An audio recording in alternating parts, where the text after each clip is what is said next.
iyo shacabka Soomaaliyeed ee degmadan Caabud ku nool oo qayb weyn nagala qaatay muqaadaraadkan oo qaranka Soomaaliyeed uu joojiyay saan u joojinayna nagala qaatay gacan aad u xoog badan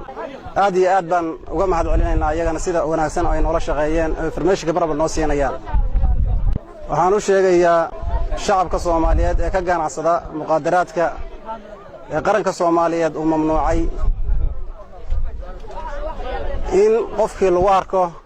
asagoo ama kabar ugu jiro ama guri ugu jiro ama gaari u saaran in la gubayo ciidamada amnigana amar buuxa waxay ka haystaan qaranka Soomaaliyeed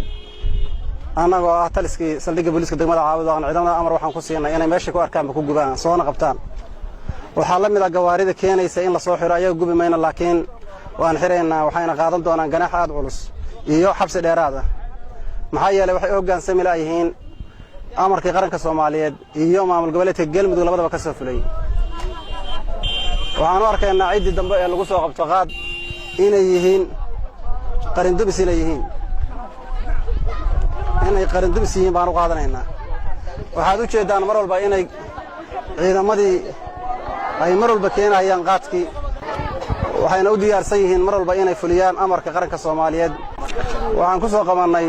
gaadiidka baalkii qaadka dadkii watay qaybna way ka carareen qaybna way xiran yihiin waxay ku xiran yihiin saldhigga booliska